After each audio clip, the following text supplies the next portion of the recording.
everyone, it's Sharana from Payer Waits, and today I'm going to be reviewing the Hulu limited series, Little Fires Everywhere, starring Kerry Washington and Reese Witherspoon. So this series is actually based on a book titled Little Fires Everywhere, and so essentially Hulu released the first 3 episodes of the series 3 hours early. Thank you, Hulu, for understanding that we are not surviving in this quarantine life. It's not okay. So thank you for giving us some content so we can digest and watch and try to escape from everything that is happening. Essentially, I'm going to kind of mix. I wanted to do this like based on the 2 characters, Elena, played by Reese Witherspoon, and Mia Warren, played by Kerry Washington. But as this is my 4th time trying to record this, that didn't work out too much. So I'm really just going to talk about the episode overall. I thought it was a great setup episode. I love it's set in the 90s. So we see that the series opens up with Elena's house is on fire. She's basically has a look of shock as she's watching her beautiful house burn down. But we see that the kids are in the car and they kind of talk like, is she gonna blame this on Izzy? Like, she always blames everything on Izzy. And I'm sitting here like, who the heck is Izzy? The police asking like, where is Izzy at? And then the daddy, Bill, played by Joshua Jackson, he like, it wasn't her. And I said, but how you know it wasn't her? The police is like, someone obviously tried to set this on fire with Elena in the house, and they did little fires everywhere. There was an accelerant used. But I just love how they said there was little fires everywhere. You get it? It's got little fires everywhere. It was little, okay, I'm sorry.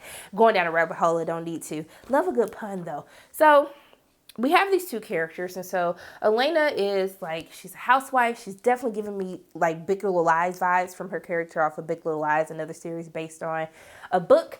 But she has a nice family. She has 1, 2, 3, 4 kids. I had to count the kids. I couldn't remember how many kids there was. So she has 4 kids. They not hurting for money. They got money, shmoney. And so essentially she's like a journalist, but also too, she's a realtor on the side. And so essentially her character comes into contact with Mia and her daughter Pearl. So she's first introduced to her before she actually knows who she is, because Elena wasn't minding her business, okay? Elena's trying to drive her raggedy kids to school. I ain't gonna call the kids raggedy, but Izzy kind of raggedy because we see that Izzy, something not right with Izzy. So she's driving her kids to school, and then she sees that this car is parked in the parking lot, not bothering Elena, okay, at all.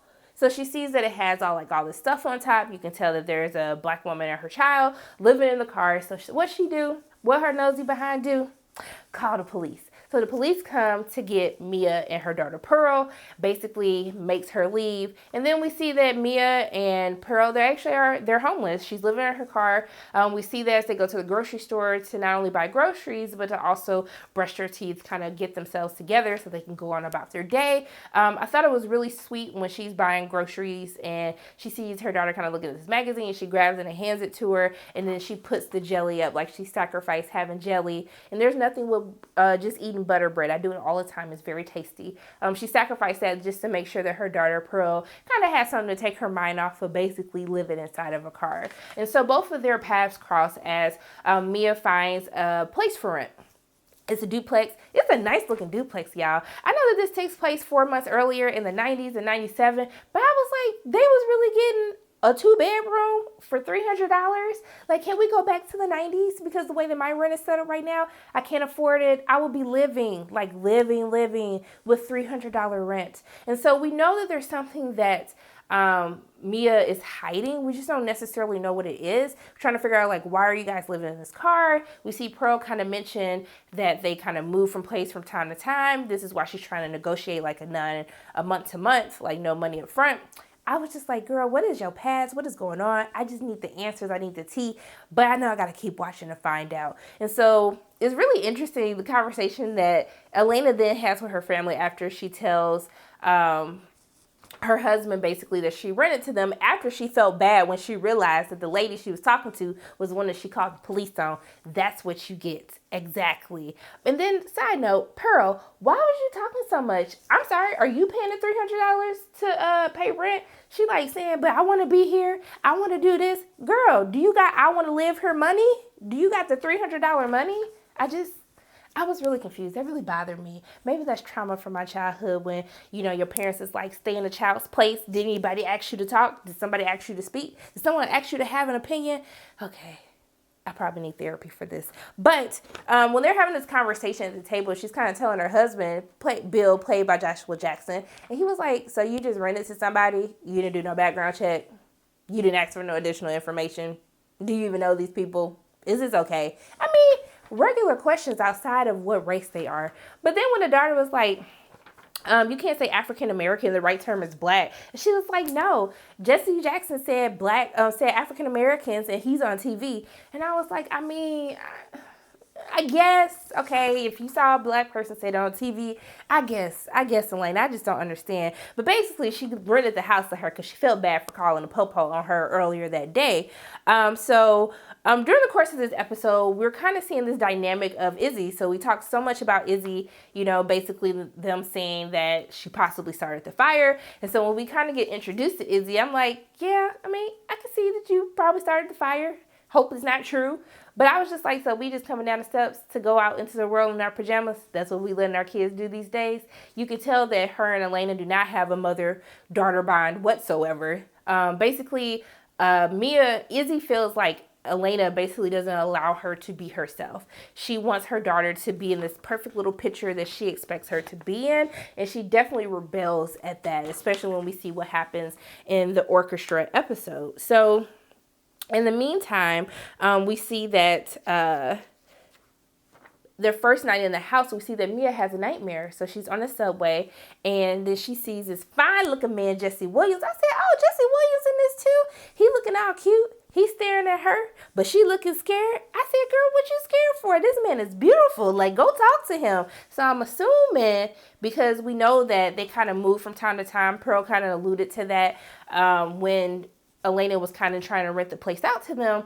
So I'm like, is he like a stalker? Is he trying to come for her? What is happening? Obviously, you guys can tell I have not read the book, so I have absolutely no idea what is going on. But I was like, if he my stalker, I was like, come here, boo. I am ready for you. Ready right now. I know that's not the right thing I should be saying, but Jesse Williams, he's just a fine specimen. So I want to see what his connection is to Mia. Is she running from him? Just like what is absolutely happening at this point. So we see that Pearl actually ends up befriending one of Elena's children, Moody, who is kind of like, I guess he's like a step above Izzy because his other siblings don't really mess with him like that. But they do develop a fun friendship. They're starting to get to know one another. I thought it was really cute when he kind of brought her the bike because at first he wanted to show her a place, but she didn't have a bike to go. And so I thought it was really cute when he listened to, when she said she was like a poet. She's a writer. She likes to write poems. She had one of her favorite poem phrases like on her shirt. I thought it was so cute when he took her to this little hideaway and then he play some music for her. Asked her like, girl, I want to hear you read one of your poems. I said, okay, Moody, you better be in tune. You better be listening to her to see what her wants and her needs are. But I'm going to get into what happened afterwards. So then I was like, you know what, Moody, I ain't messing with you no more. I'm not okay with this. But in the meantime, I need to talk about Elena real quick because she's a character. How you tell your husband that y'all only have sex on Wednesdays and Saturdays because it's more fun when you plan? Plan? Why are we planning when we gonna have sex? You are my husband. I am your wife. You don't want no good? You don't want no consistent good? You just want 2 days a week playing good? That is not fun. I'm trying to figure out why Bill is with her because I just don't understand. Like, if it comes out that he's been having an affair with someone else, I would totally be like, you know what? I don't even condone cheating, but I can understand how we got ourselves to this place. I just don't understand how their marriage works. It bothers me. It just bothers my spirit that he is okay with getting good twice a week. And when she played him and then she turned the clock and said, it's Thursday now, I would have been like, you know what? I want a divorce. Just get out. Actually, you know what? I'll leave the house. I'm sick of this 2 times a week.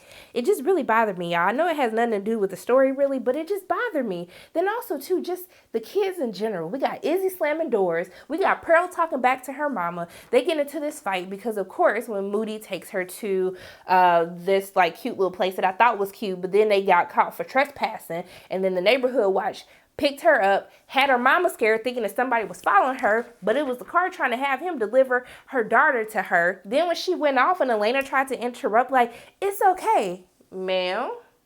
I didn't tell you what to do with your raggedy kids because you got your daughter setting her hair on fire and you don't know what the heck is going on while you sitting up here in my business. all up in mine. Because she was in her business early in the episode when she was asking her, like, oh, you got a job at this place? And she's like, yeah, I'm trying to cultivate a relationship with an art curator. But you work nights? Like, what is Pearl doing when she's by herself? Why are you worried about what her daughter doing while she working? Your daughter is in the house with you in the house, burning her hair. Okay, so I think you need to worry about what's happening in your household and what your kids are doing before you try to talk about anything else. And I felt that Mia's mama should have went off on Pearl. Just because you're hanging out with these rich white kids, don't think that you white, okay? Because if they didn't have no connections, if he didn't know his mama, you would have been in jail. And then Pearl sitting up here, why don't you be a real mom? Why don't you stay in a place for longer than a couple of months? And I was like, oh, we talking back to our mama. You done been with these kids for one whole episode, and now you sitting up here talking back to your mama. I was livid. And when she yelled at her, I was like, you better snatch it up. I'm sorry, this is probably another childhood trauma moment. But I was just like, I didn't understand. And I get it, Pearl's a teenager, and it has to be hard that she's moving from place to place. I don't know. She says that her mom is an artist, and basically she moves to a place for a couple of months, and she takes pictures and does her little art thing, and then when she's done, they go to a new place. I feel like it has something to do with Jesse Williams falling behind, and they're trying to run for him, but I don't know. I don't know what's happening, but I need answers, and I'm still intrigued. Then we got to talk about Crazy Izzy again. So Izzy, she's in orchestra camp, okay? Because they gave up their vacation to send her to orchestra camp. So she basically makes her put on this dress. And we know the dynamic between Izzy and her mother is her mother really doesn't understand her. She doesn't understand she's different. Her mom was popular growing up. She's not popular. And so we see that there's a rift between one of her friends, April, who's also a part of the orchestra. And we see that after her mother forces her to take off her goth clothes and then put on this dress, that she talks to the girl. And she's like, why aren't we friends? And she was like, you know why, you freak. And I was like, Izzy, what did you do to this girl? I don't understand. So then Izzy gets just in her little mind and writes on her forehead, I am not a puppet. And then they out there playing the song, and then Izzy just sitting there. I was like, girl, you got a solo or something? Like, what is happening? But then her mama looking around and her brother and sister looking around. So I'm looking around like, what is happening right now? And so essentially she just stares at her mother with this on her forehead. And I was like, ooh, you better than me, okay? Because if it was my mama would have came on that stage, snatched me off that stage in front of everybody, if I would have did some mess like that. She couldn't even talk to her. But I thought it was cool how in that scene when they show afterwards how, you know, in the beginning of the episode, we see that there's like a secret knock that Mia and her daughter Pearl have when they had a wall, like a partition separating them, and how she like knocks, even though her daughter's crying, she's upset. And I thought she wasn't going to knock it back, but then she knocked, and I was like, oh my goodness, this is too much for me right now. But then how Elena goes to Izzy's door, and then Izzy can see her feet, and then she just walks off like, I can't even deal with this. I love how they're showing the contrast between Elena's parenting and Mia's parenting, and really the contrast between their lives, because they come from two different parts of life. And then, you know, even with Elena feeling this need to overcompensate and try to help her, I guess she's trying to help the Black community, but offering her the maid job, I was just like, Lord, why did you offer her this maid job? But we see that after the argument with Pearl, when she tells her, like, this is not healthy for me, I need stability, I need to be in a place longer than a few months, we see that her mom offers her the peace offering and putting the bike together for her, giving her the paint to kind of signify, hey, we're going to be here for a while. And then she ends up taking the job with Elena as her maid, basically. But towards the end of the episode, we see that Elena finally gave her husband some. That's important to know. She put on a nice little gown, and then she gave her husband a little good. But then we see that Mia has another nightmare. And this time, we see Anika Noni Rose. I'm assuming she's the lover of hers. But then we see Jesse Williams, fine stalker behind, staring her hair as well. I said, I know these nightmares for you, honey, but I can get used to this, seeing him looking all fine in his little suit and his little jacket and stuff, just looking scrumptious. But we see that she wakes up in a nightmare, that she starts developing photos. And then we see that she's developing Elena's photo. And I'm like, do you know her? Does she have a connection? What is happening? I need to know all of this. But I think that's pretty much all that I needed to cover for this episode. I'm really interested to see how the next 2 episodes are going to turn out. I'm about to go to bed, but I'll be watching the next 2 episodes tomorrow, and I'll make sure I get the recaps to you guys ASAP. But overall, I'm feeling this. I'm liking it. Anything with Kerry Washington and Reese Witherspoon, and then you giving me Joshua Jackson's, his little goodies in their little underwear. The underwear, I was like, why y'all put this man in this underwear? I mean, somebody was wearing boxer briefs in the 90s, weren't they? But I wasn't mad at it. But I'm excited to see how all of this plays out. So pretty much those are my quick thoughts on Little Fires Everywhere on Hulu Wednesdays at midnight. Okay, I will be doing recaps until the series is over. But as always, my name is Sharana from Payroll Waits, and if you like what you saw today, make sure you hit the like button, hit subscribe, share this video with your friends, and make sure you hit that notification bell. And I love you guys 3000. I'll see you soon.